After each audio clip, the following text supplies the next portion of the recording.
बात है, एक बहुत अमीर करोड़पति आदमी था जिसका नाम कालू था। वो अपने शहर में डाकू कालू के नाम से मशहूर था। कालू ने तरह तरह के गलत काम करके बहुत सारा काला धन इकट्ठा कर रखा था।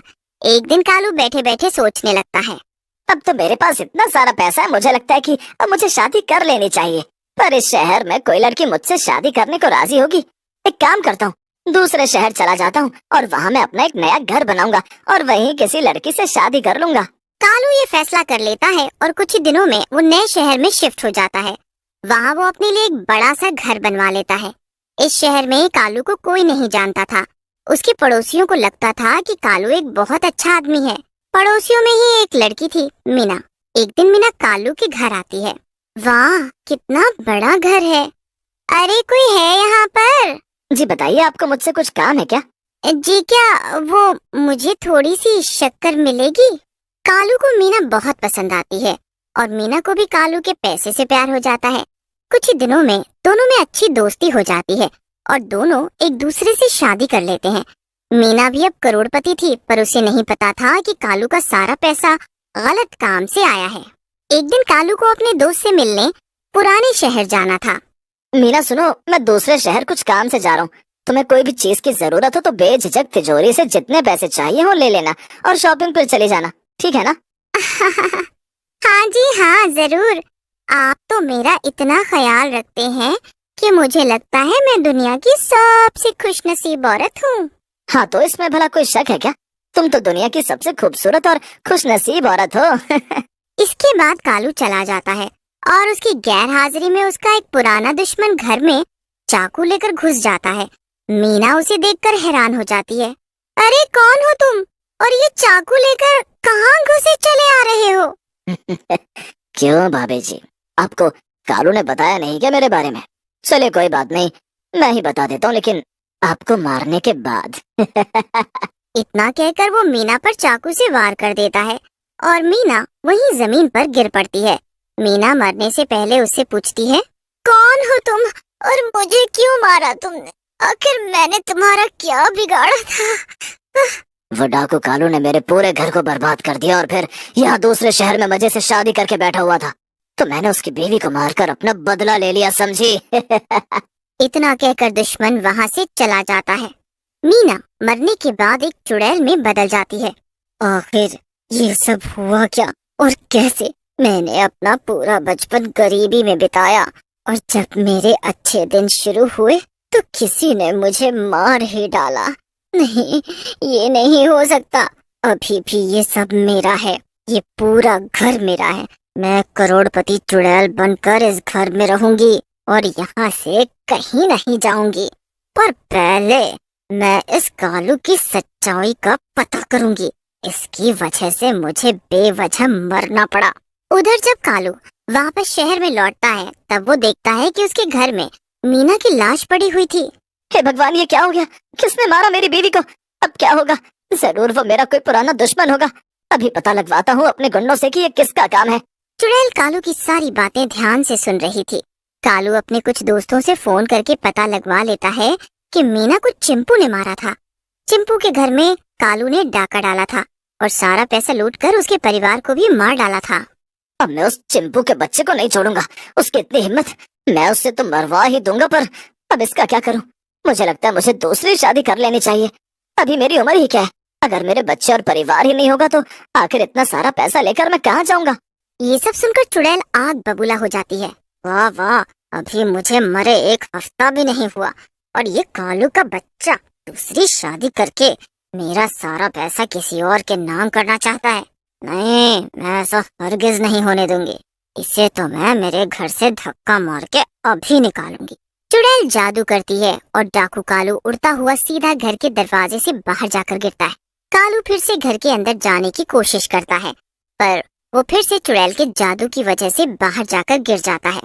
जब बहुत बार कोशिश करने पर भी कालू घर के अंदर नहीं जा पाता, तब वो समझ जाता है कि ये जरूर किसी चुड़ैल का काम है। ये जरूर किसी चुड़ैल। तभी चुड़ैल घर के बाहर आ जाती है। हाँ, और ये किसी ऐसी वैसी चुड़ैल का काम नहीं है। इस सब के पीछे मैं हूँ, मैं मीना। मेरी मौत तेरी वजह से हुई है कालू, और अब मैं तुझे छोड़ूंगी नहीं। तूने न जाने कितने मासूम लोगों को मारा। अब ये घर और ये सारा पैसा मैं अपने पास रखूंगी और तू अब सड़कों पर घूमेगा, समझा? अब से मैं इस दुनिया की पहली करोड़पति चुड़ैल हूँ। अब मैं क्या करूं? न मेरे पास पैसे बचे हैं, ना ही मेरा घर। इस मीना की चुड़ैल को मैं ऐसे तो जाने नहीं दे सकता। मुझे कुछ तो करना ही पड़ेगा, पर क्या? कालू अपने एक पुराने दोस्त चमन से मिलने जाता है। अरे मेरे लंगोटिया यार कालू, बड़े दिन बाद आना हुआ। मैंने तो सुना था कि तूने सब गलत काम छोड़ दिए और तू शादी करने दूसरे शहर चला गया। कहाँ है तेरी बीवी? मुझे मिलवाएगा नहीं? अरे हाँ, जरूर मिलवाऊंगा। चल मेरे साथ चमन, मैं तुझे अपने घर ले चलता हूँ। अरे जरूर चल कालू।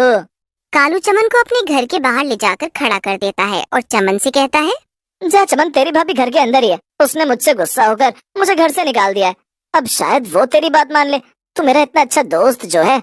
अरे अरे बस इतनी सी बात। रुक, मैं जाता हूँ और भाभी को मनाकर बाहर ले आता हूँ। चमन दरवाजा खोलकर घर के अंदर घुस जाता है। अंदर चुड़ैल आराम से सोफे पर बैठी हुई थी। अरे भाभी जी, आपको देखकर तो लगता है कि आप रात भर सोई नहीं।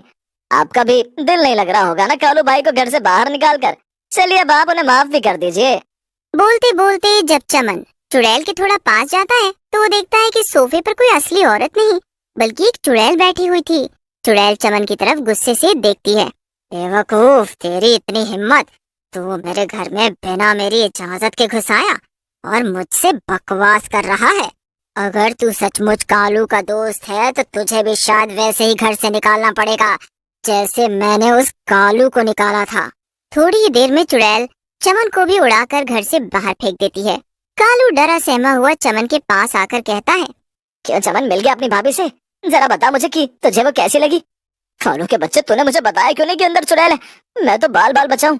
ये सुनकर कालू चमन को सारी बात बता देता है कि किस तरह मीना चुड़ैल बन गई और अब वो उसे उसके घर में ही नहीं जाने दे रही और उसका सारा पैसा हड़प कर बैठी है। ये सब तेरे ही कर्मों का भला कालू। अरे अगर तेरे घर में कोई इंसान घुस कर बैठा होता तब शायद मैं तेरी मदद भी कर पाता, पर अब इस चुड़ैल से बचने में मैं तेरी मदद कैसे करूं? ना बाबा ना, मैं तो चला। चमन, अगर तूने मेरी मदद कर दी तो मैं तुझे अपना आधा पैसा दे दूंगा और अपने घर में भी तुझे रहने दूंगा। क्या सचमुच में?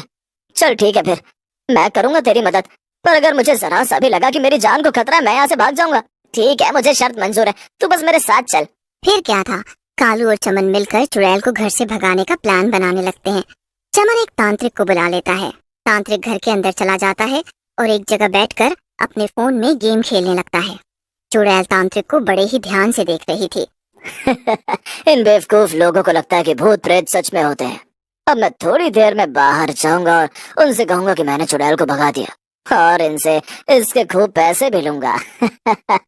तांत्रिक गेम खेलने में ही लगा था पर चुड़ैल उसका फोन अपने जादू से हवा में उड़ा देती है। चुड़ैल तांत्रिक के सामने आ जाती है। तो तुझे क्या लगा वो दोनों पागल हैं जो इतना डर रहे हैं?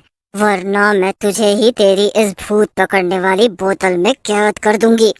नहीं नहीं, बताओ मुझे क्या करना है। तुम जो बोलो कि मैं वो करूंगा, बस मुझे मारना मत, मेरे छोटे छोटे बच्चे हैं। ठीक है, रोना बंद कर। तू अपनी ये बोतल मेरे पास रख दे और बाहर जाकर चमन और कालू से कह कि तूने मुझे बोतल में कैद कर दिया है। तांत्रिक ठीक ऐसा ही करता है। जाओ, मैंने उस चुड़ैल को बोतल में कैद कर दिया है और वो बोतल अंदर ही रखी है। अब मैं जा रहा हूँ यहाँ से। अरे लेकिन आपको अपने पैसे नहीं चाहिए? वो मैं बाद में ले लूंगा, अभी मुझे कहीं जाना है। कालू और चमन खुशी खुशी घर के अंदर जाते हैं और बोतल को उठाकर ध्यान से देखने लगते हैं। अरे चमन, मुझे तो बोतल में कहीं चुड़ैल नहीं दिख रही। ऐसा क्यों?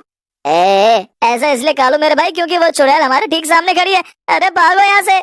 चमन जल्दी से वहाँ से भाग जाता है पर इससे पहले कि कालू भाग पाता चुड़ैल कालू को अपने जादू से बोतल में कैद कर लेती है।